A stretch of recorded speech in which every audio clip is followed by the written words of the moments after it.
जय हिंद साथियों। आज आपसे बात करना चाहती हूँ यूरिया सब्सिडी के खेल के बारे में। जी हाँ, यूरिया सब्सिडी का जो खेल है, ये विवादों के घेरे में आ गया है। दुनिया भर में उर्वरक सब्सिडी का बहुत बड़ा एक खेल होता है। ये भी कहा जाता है कि जो उर्वरक की सब्सिडी है, उसकी आमदनी ब्रिटेन की महारानी तक पहुंचता है।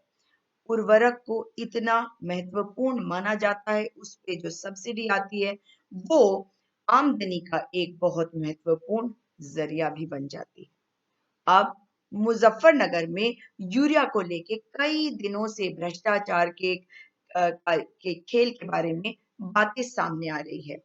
अब मैं आपको यहाँ पे ये बताना चाहती हूँ कि यूरिया जो है, एक जो कट्टा होता है 45 किलो वाला, वो लगभग 900 रुपए के करीब पड़ता है।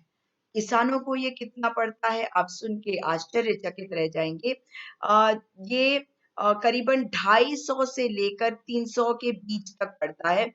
ये भी कहा जा रहा है कि 266 रुपए के आसपास पड़ता है। इसका मतलब क्या हुआ कि करीबन 600 से लेकर 650 रुपए तक की सब्सिडी यूरिया बनाने वाली कंपनी को मिलती है। इसीलिए घर घर में यूरिया बनाने की कंपनी आजकल लगाई भी जा रही है। अब इसमें भारत सरकार को हर साल करीबन 50,000 करोड़ रुपया यूरिया पर सब्सिडी देनी होती है, देनी पड़ती है। और इस साल जो सब्सिडी दी गई वो थी 47,805 करोड़ रुपए। जी। तो देश भर में हमेशा ये सुनने को मिलता है कि यूरिया की किल्लत है, यूरिया की कमी है। ये किल्लत होती है या जानबूझकर इस किल्लत को बनाई जाती है। मुजफ्फरनगर में इस साल लॉकडाउन के समय 14 जून को एक मालगाड़ी आई, जिसमें 66,000 कट्टे यूरिया के आए थे। कुल कट्टे जो आने थे वो करीब थे 1 लाख कट्टे। अब 40% एक्स्ट्रा यूरिया जो है इस बार मंगाए गए थे। 40%। पिछले दिनों ये भी पता चला कि 20 किसान ऐसे थे जिनको 20,000 यूरिया के कट्टे ऐसे ही दे दिए गए थे, मतलब दे दिए गए थे।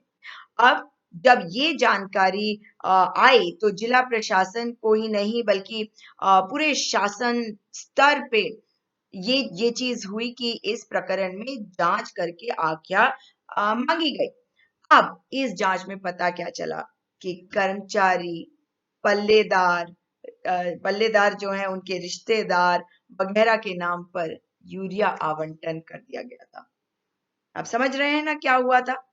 इसमें जो बड़ा खेल था दरअसल वो ये था कि इतना यूरिया तो आया ही नहीं था जितना कागजों में दिखाया गया था। और बाद में इसकी जो आपूर्ति दिखा दी गई थी, अ, उससे क्या हुआ कि एक कट्टे का जो 600 रुपए के करीब सब्सिडी थी, वो फैक्ट्री मालिक के पास डायरेक्ट पहुंच गया और उनकी तो बल्ले बल्ले हो गई।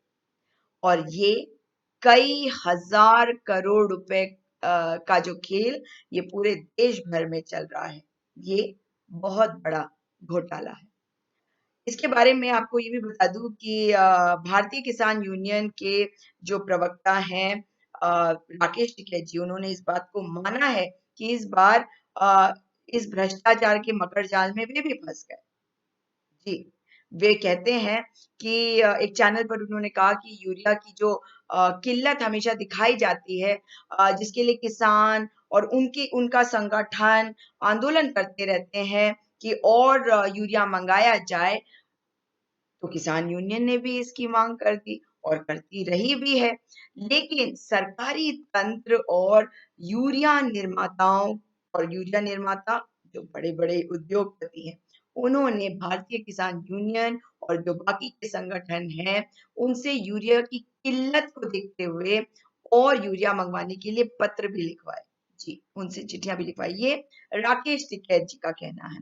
तो इसमें ये भी बता दूं मैं आपको कि भारतीय किसान यूनियन के जो धर्मेंद्र मल्लिक हैं, उन्होंने ये भी कहा है कि उत्तर प्रदेश में जो किसान समृद्धि आयोग के सदस्य भी हैं, उन्होंने ये कहा है कि अ, पत्र उनसे भी लिखवाया गया, मतलब उनको भी यूज किया गया एक पत्र लिखने के लिए। अब राकेश टिकैत जी ने सवाल उठाए हैं कि मतलब जिसके पास 1 बीघा ज़मीन नहीं है, उसने भी उर्वरक यानी कि फर्टिलाइज़र बनाने की फैक्ट्री अपने यहाँ लगा रखी है, और एक तरफ देश में ऑर्गेनिक खेती के बढ़ने के बारे में बड़ी चर्चाएँ चलती रहती हैं, फिर यूरिया की माँग कम क्यों नहीं हो रही है? तो उनका कहने का मतलब ये है, वो कहते हैं कि ये जो आंकड़े हैं, ये फर्ज़ी आंकड़े हैं और सब्सिडी खाई जा रही है। ये राकेश टिकैत जी ने कहा है। अब कम सप्लाई करने के बाद ज़्यादा दिखाया जाना, किसानों के फर्जी आधार कार्ड के बारे में, वोटर कार्ड और पहचान पत्र लगाए जाने के बारे में भी उन्होंने सवाल उठाए हैं, और उनका कहना है कि जो उद्योगपति हैं, वो हर एक कट्टे पर ₹600 खाते हैं। सोच के देखिए कि ये फर्जीवाड़ा क्या है, कि अगर ये फर्जीवाड़ा पकड़ा जा सकता है, उनका ये मानना भी है कि अगर ये फर्जीवाड़ा पकड़ा जा सकता है, तो अ, उसके लिए करना क्या होगा? कच्चा माल कहाँ से आया? कच्चा माल कितना आया? कौन से वाहन में आया? कितने कट्टे खरीदे गए? कहाँ से खरीदे गए? कच्चा माल जो है कौन-सी गाड़ी में आया? किस मालगाड़ी में कितना सामान गया? ये सब चीज़ों को अगर ठीक प्रकार से इन सब चीज़ों की जाँच करी जाए, तो ये पूरा का पूरा फर्जीवाड़ा जो है, ये सामने आ सकता है, और इस पर जाँच होगी तभी कुछ स्पष्ट हो सकता है। उनका ये भी मानना है कि उद्योगपति और सरकारी तंत्र के जो कुचक्र हैं, इनके झांसे में बिल्कुल ना आए, क्योंकि यहाँ पे जो कुछ हो रहा है, वो आपके सामने है, आपको बताया है मैंने। तो इस फर्जीवाड़े का खुलासा कैसे होगा? जब जाँच होगी। पर क्या सरकार जाँच कराएगी? सोचने की बात है। जय हिंद।